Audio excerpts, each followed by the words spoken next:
Hello, Jane. How are you today? I'm very well, thank you, Thais. How are you? Good, good. So, you are my first Australian interviewed person, and I'm very proud of that. So, I usually, when I interview people, they are from overseas. So, I usually say where I am and what's my timing here. So, I am in Sydney. It's 12:38 p.m. on a Sunday, the 30th of December, and it's the same time for you. I don't need to ask you, Exactly. which is Thank great. you, Thais. I'm very honoured that I'm your first Australian. Yeah, and I usually say this in the end, but I can't help myself. You are the first person that I met in Australia, and you're so special to me. That's why you are my first person that I want to interview in this country. So yeah, so let's go to our first question. How would you define Jane Davidson? I found that a very hard question to think about, and my first thoughts were, I think I'm intelligent and caring, and then I kind of thought, I don't really know. And then I asked my husband, and he said, well, you're interested and interesting. And I think he's probably right, because I have a great interest in the world and people, and in particular people, what makes them think, what they do, and I've always been fascinated by people. So I guess that puts me out there, and I ask questions. And he said, interesting. Well, it's hard for me to say that I'm interesting or not, but For sure you are. For sure you are. That's a great yeah. definition. That's how I would define you too, to be honest. So, how was your childhood like? Where were you born? How was your family, the city you were raised? Well, I'm a very lucky person because I was adopted. So my parents, who brought me up, thought they couldn't have children. So they asked a family friend to look for a baby that they could adopt privately. And this doctor found me, and basically he sort of matched my genetic background with my parents. And at the age of 12 days old, I was adopted by my parents. And I could not have been a luckier baby because my parents are amazing. My dad, he's not with us anymore, unfortunately, but he was an architect and very driven and very inspiring person. And my mum was of the era where you didn't work if you didn't have to as a mother. And so she was always there for me. And I have two brothers. So although my parents thought they couldn't have children, once they adopted me, suddenly they were able to have children, which is apparently quite common. So 18 months younger than me is my brother Angus, and then 5 to 6 years younger than him is my brother Hugo. I grew up in Mount Waverley, which is a suburb in Melbourne, Victoria. And oh, look, I had a very privileged childhood. I went to a private school all my life, which at the time, of course, as a child, you don't understand how lucky you are or privileged you are. But obviously now, having lived a life where I've experienced, the opposite end for a lot of people, I realise I had such privilege. I had opportunities like learning music and ballet. My aunt was a ballerina, and she was married to a Frenchman, and they lived very close to us, and they had 3 children, and so I had 3 cousins that we grew up with. So the extended family was 4 adults and 6 kids, and we used to do a lot of stuff together, have holidays together and so on. And so we had that French influence a little bit, with the sort of food that we ate and occasionally the language, which I loved. I was always really interested in that. So I did ballet for a long time, and I learned music. I learned piano, and then flute, and then double bass, and then later in life I picked up the cello.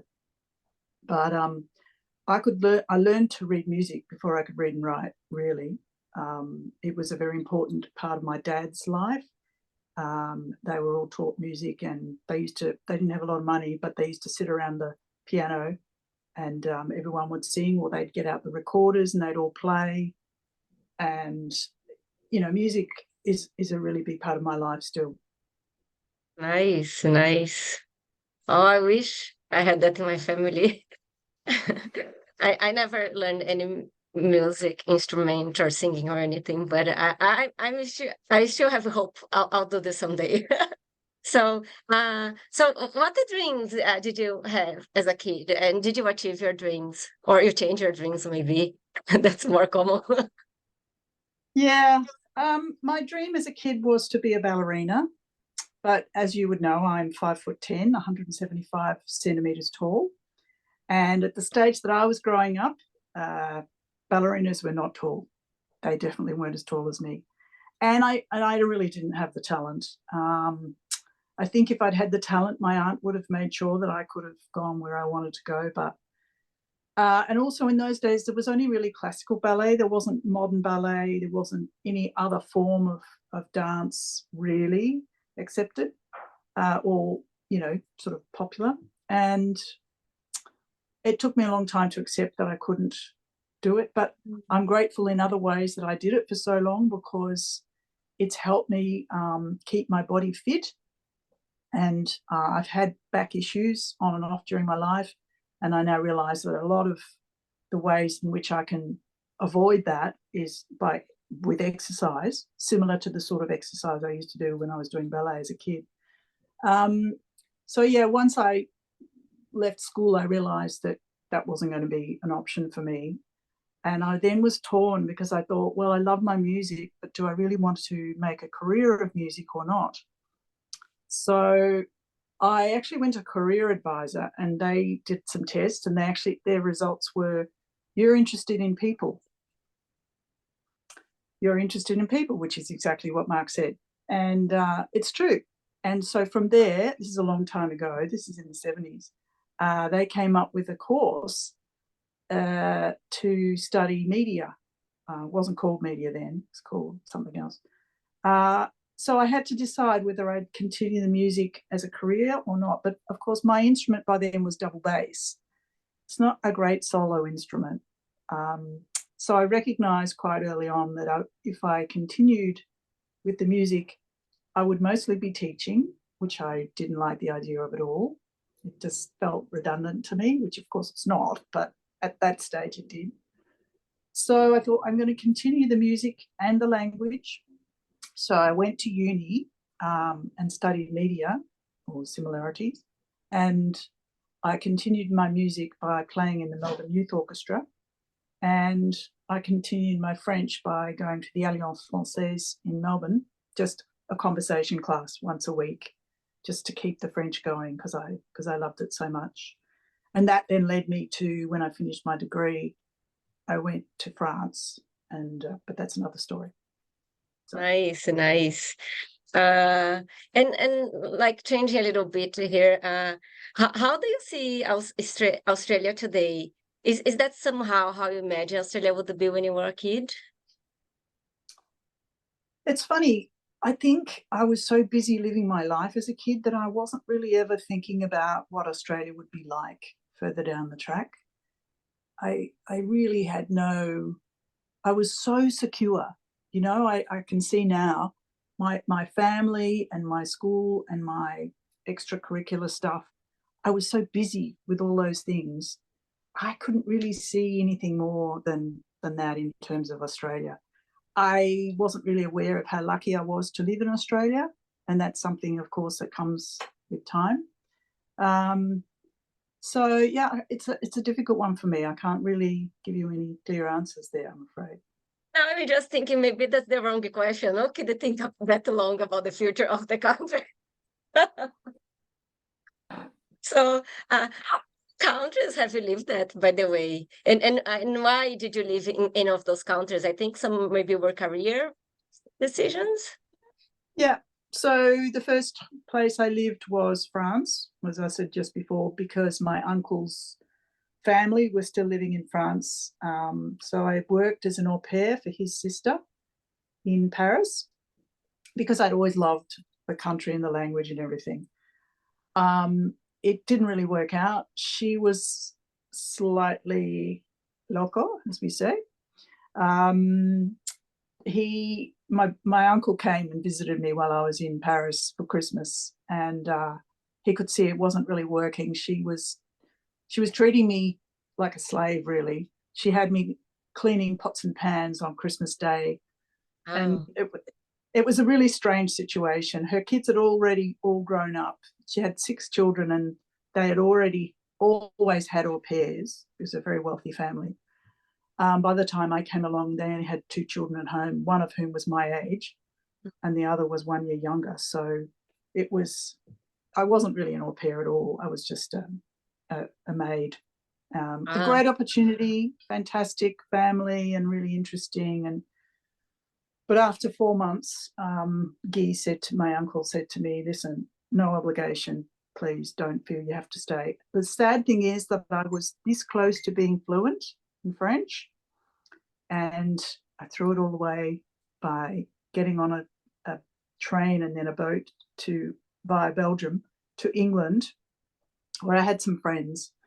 And I thought, it was only February, March, and I thought I'm going to just stick it out until summer, and then I'm going to travel.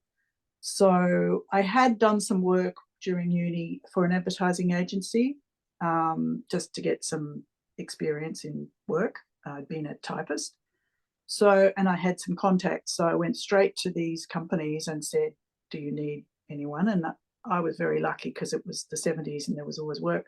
So I got work typing for JWT, which is one of the biggest agencies, J. Walter Thompson, as they were. They're not called that anymore, in London. And I worked for them for, I don't know, 3 or 4 months. It was a really easy job. And I shared a house with, I think there were 11 of us in a share house in Maida Vale. That was an experience. Not a particularly happy one, I have to say, but it was good life experience, you know. And so then suddenly we got to May, June, and it was warming up, and I thought, right, I'm going. So I hit the continent, I hit Europe, I got on a train, and I just traveled for 3 or 4 months. I had a URAL pass, and I met people, and I just had the best time. It was wonderful. So then the next time I lived in England again about, I was on long service leave from the ABC, so probably early 90s, I guess. Yeah. And so I had 6 months, and I was living and working in London. It wasn't particularly successful because by then they really didn't need people. And my work as a director in Australia, it didn't really translate to what they had, the systems they had. So it was quite hard to sort of get into the work scene there. I mean, it was an opportunity, but it didn't really work out the way I'd hoped. The next opportunity was incredibly fantastic, and that was a former colleague from the ABC asked me if I'd go and help set up the Al Jazeera, as it was called then, international channel. It's now called Al Jazeera English, in Doha, Qatar. So that was the most amazing experience, to be offered a role in setting it up. So it was an international channel, people from all over the world. Quite a big decision because I had by then a family, husband and 3 kids, and so we sat down and as a family and said, right, what do we think?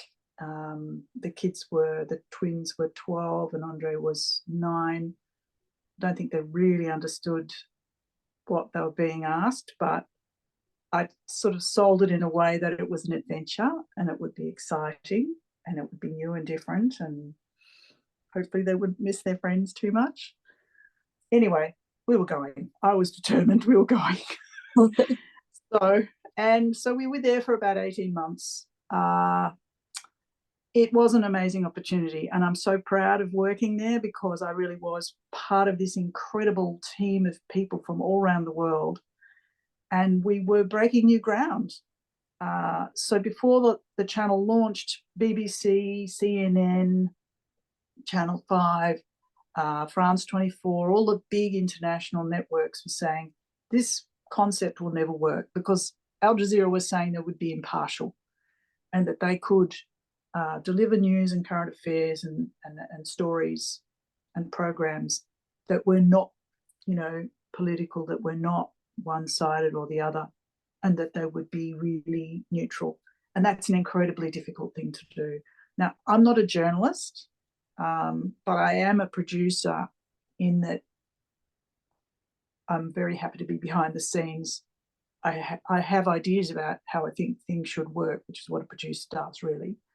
Take an event and create a program out of it. I worked first of all on a show called Witness, which was based, Al Jazeera has 4 hubs. So Doha is the head office. There's an office in London, an office in Malaysia, in Kuala Lumpur, and there was one briefly in Washington for a while. But there were issues because of the American government's attitude to the Middle East, and particularly some of the people who were working in Qatar. They weren't very keen on it. But Witness was based in London. Raggy Omar, who is a well-known presenter in London on lots of other shows, was brought in to present that show, and it was a documentary program. And my job, which kind of, I think back now and I think, why on earth did he give me that job? Because I didn't have a lot of, I had some small experience in documentaries, but never as a producer. But my job was to actually commission people to produce documentaries for this show from the Middle Eastern region. And of course, I didn't know anyone there. So it was a huge learning curve. It was massive. I had to sort of reach out to people across the UAE and all the neighbouring states, and then, all the countries, sort of few and, as far as we could see, and try and find people who could tell stories that would be relevant to this program. And I think that program is still going today. And I think Raggy's still involved with it, but it was one of the flagships of the channel. So that was amazing. I did that for about 6 months, but after a while it became obvious they really needed a local person. And at the same time, I heard that there was an idea for a program to be produced out of Doha called Every Woman. And one of my passions is women's rights. And when I heard this, I went straight to the person who was putting up the proposal, and I said, I really want to be involved in this program because I feel I have an awful lot to offer this. So I did. I became the studio producer for the Every Woman program, and that was probably one of the pinnacles for me.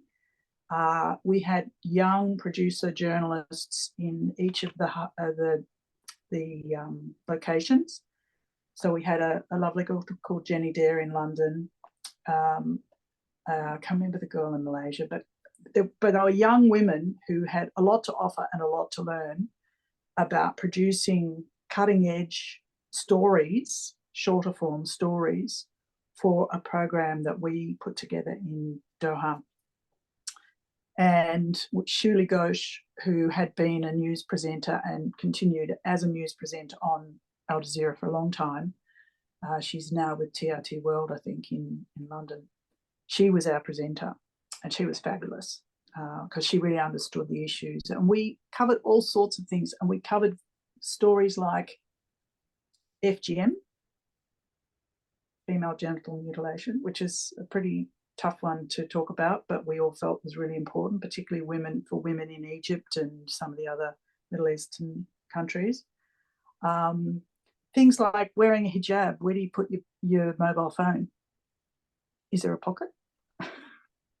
So the woman who was based in London, she went to an area in London that had a lot of Middle Eastern women who were wearing hijab, and asked them, and did all these fantastic stories about interviews with people about them.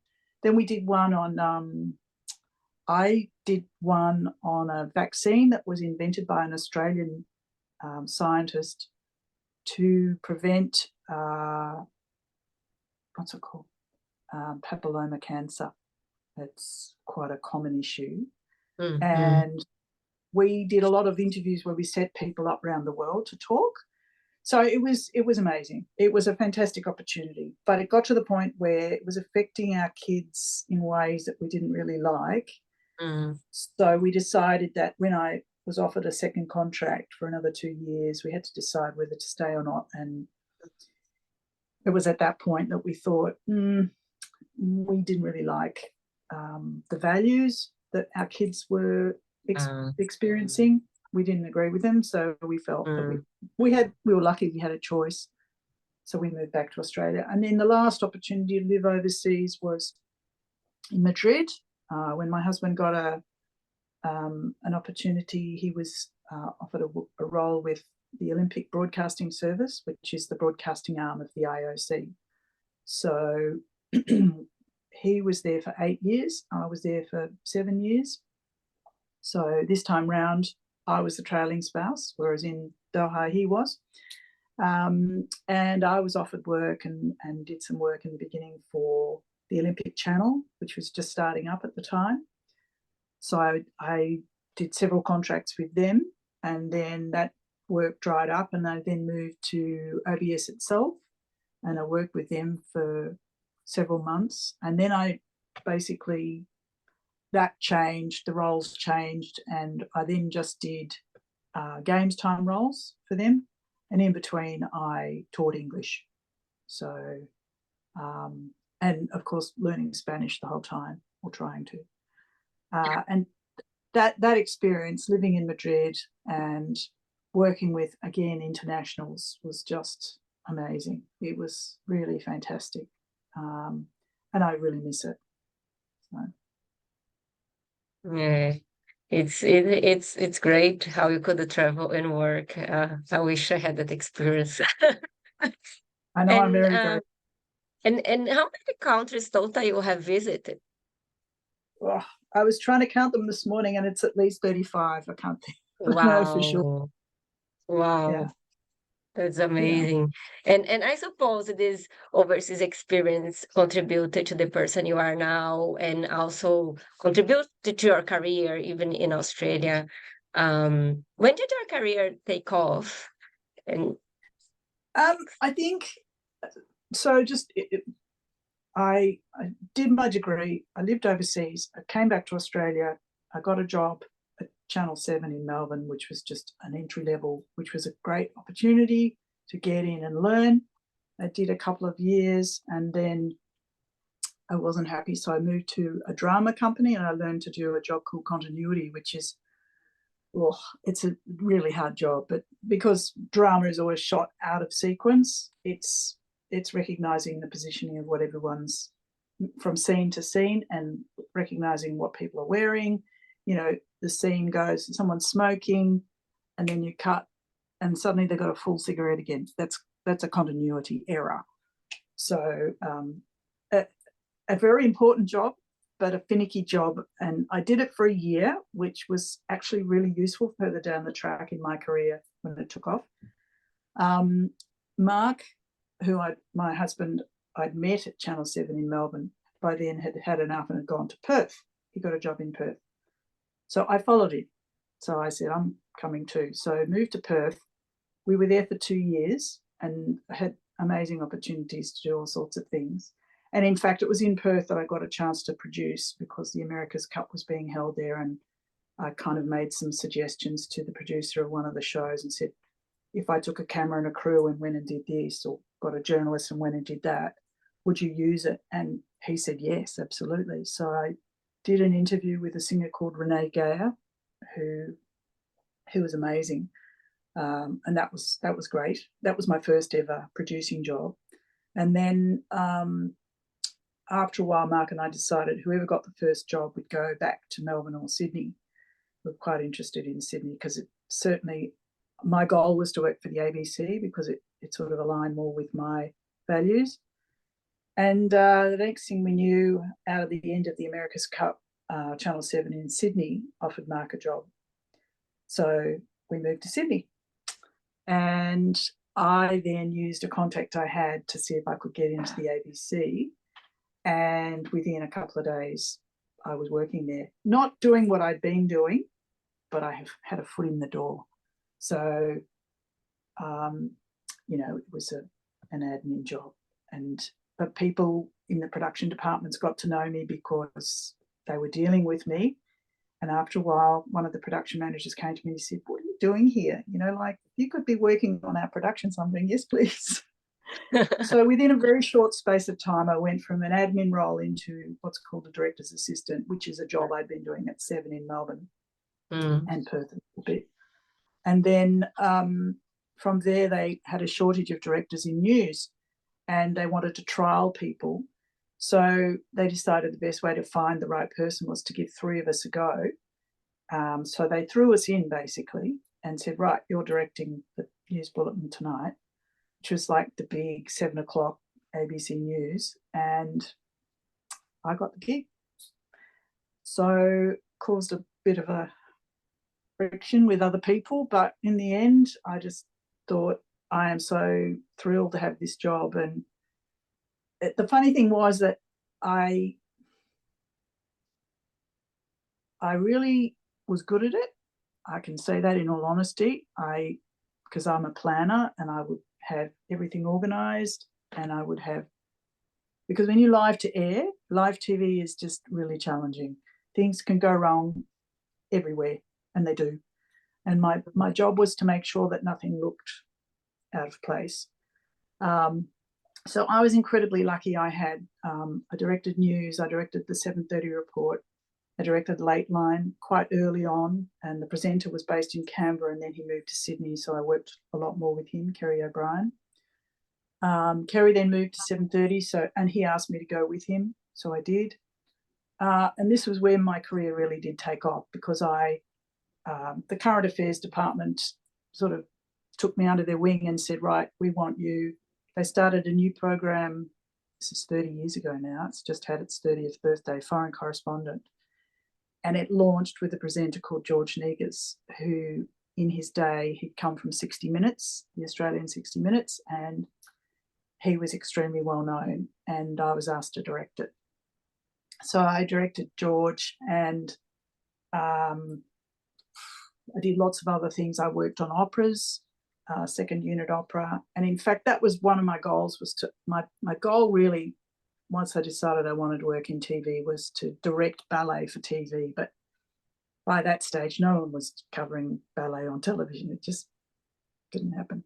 So the next best thing was opera, and I got a few chances to work on those, which was great. I produced and directed gardening segments. I did children's programs. I got to do so many things. I got to do lots of debates about things like environmental issues back in the 80s. I often say to people, how long is it going to take for the world to recognise climate change and the environmental issues we've got? We were discussing it and debating it back in the 80s, and we're still arguing about it. Yeah, that's what I was going to say. This will never end. Exactly. So really the ABC was my springboard, and it was there that I met the guy who then offered me the job at Al Jazeera. So that was sort of what threw me up and out and into the world and gave me all those opportunities. Okay, so we have 4 minutes left, and I wanted to ask you still 4 questions. So let's see if we can go through them. So anything you wish you had done different in life? Look, I've thought about this long and hard. There was a moment when I left Sydney and moved back to Melbourne for various reasons, which weren't the right reasons. But honestly, things happen for a reason. And I look back now and I go, what happened, and then other opportunities arose. So there's no point in being. There's no point. Nice. And any dream you feel you still need to complete? Oh, I've got lots more things I want to do. I'm not really sure what they are yet. But yeah, I mean, I'm on the point of getting close to retiring. There's other personal projects I'd like to do with recycling and other things, but I don't quite know how to go about it. So that's kind of my next phase, and it probably won't be paid. But so I've got to work out a way of living if I'm going to do those kinds of things. So we'll see. We'll see where I manage to do it or not. That's nice. Always dreaming about new things. That's a very good way to live, I think. So, and an advice to people arriving in Australia today. Oh, just make the most of every opportunity you can get. There are a lot of opportunities out there. Sometimes you have to look for them quite hard. Fight the way through the bureaucracy. Coming back to Australia from Spain, it's very, very challenging. I have such admiration for anyone moving to Australia because it's a huge move. But if you have the energy to really put into the boring admin side of it, it's really worth it. It will pay off, and you'll be rewarded hopefully for it. Nice. And my last question, because I love to ask the people I interview, because I interview people that I appreciate, people that I admire, that I find intelligent. So I always ask them, give me an advice. That's your last question. So yes, I can't give you advice. I have such admiration for you and for all that you've achieved in your life and what you've done in your personal life. I think, it's been amazing, fantastic. Oh, and thank you. just doing what you're doing, because you're obviously doing it really well. Oh, wow. Thank you. And, so for people that don't know, as I mentioned, Jenny was my first friend in Australia. Long story how I met her, but she gave me a lot of things when I arrived. I wish I had a few of them at home. I still have a few books that you gave to my kids, and I was silly. I should have taken them before the interview. I love the Lorac book that you gave. I love it. And I took it so many times. But I have one thing in the living room. I don't know if you remember. I remember just today. Give me 1 second.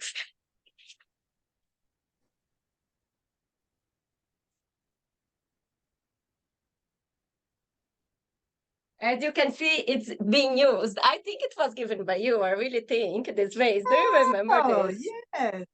So I Yes. still have some of your gifts. That's fantastic. I'm so pleased. Yeah. Well, it So, was a win-win, wasn't it, ladies? It was a win-win because, we were at a point in we needed to downsize, and we happened to have lots of objects and bits and pieces that, worked for you. So I was thrilled.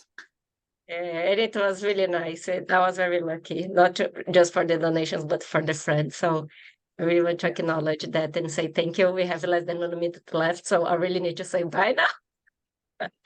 Thank you so much for your time. I really feel like now I need to interview Mark, and we need to do. I have so many more